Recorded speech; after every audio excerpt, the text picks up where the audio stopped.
right back in that brush pile right there. This brush pile is in about 21 or 22 feet of water. Welcome back, everybody. We're on Lake Fork today. Everybody knows about Lake Fork as probably the best bass lake in our region, maybe with a little competition from either Falcon or Amistad. There we go. Good one. There's a good crappie. Yeah. All right. Look right here. I want to show you something. Welcome back, everybody. Your Southwest Outdoors report is rolling on, and right here you can see I've thrown out a marker buoy on the brush pile I'm fishing out here, and we are in open water. So we talked about earlier, it's location, location, location. You got to pick the right spot for your brush pile where it's the only thing around, and that's exactly what we have here. Now let's talk about marking it. Now right now I've thrown that marker buoy out, but you don't want to leave a marker buoy around because everybody else will know where your brush pile is. So a couple of ways to do it. First of all, mark it with a waypoint on your GPS. Now I've got the world's greatest. It's a Lowrance system with the HDS system in it and a good Navionics Hot Maps Platinum chart. That's the best way. I have brush pile locations all over our region in lakes in Oklahoma, Texas, and Louisiana. Second way, take a soft drink bottle, dump the soft drink or drink the soft drink out of it, put a cord on it, a weight, and sink it about a foot under the surface where it's floating right under the surface. That way you can go out, drive around until you can see it out there, but nobody else can. It'll be your secret. Okay, right now let's check in with Brian Hughes, our Texas fishing reports called the Lone Star Lakes. Hi everybody, and welcome to this week's Lone Star Lakes report brought to you by Snag Proof. Now the carp are up rolling in the shallows, and that means it's time to go catfishing.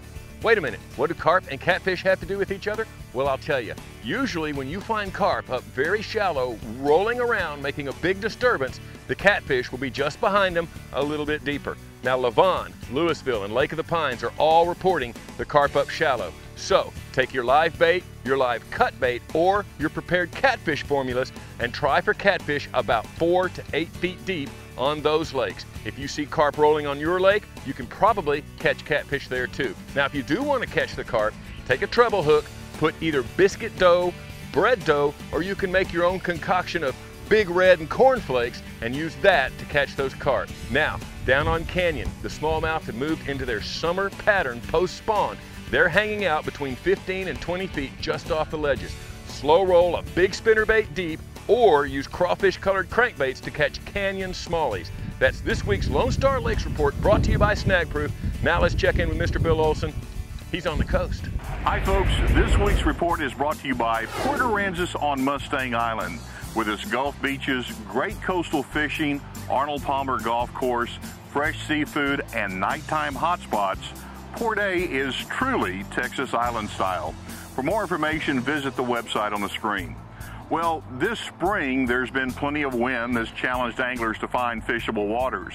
Then there have been those infrequent light wind days, and fishing has been excellent, even though the size of the bait like glass minnows and shrimp are still running a few weeks behind schedule and are slightly smaller than normal for this time of year.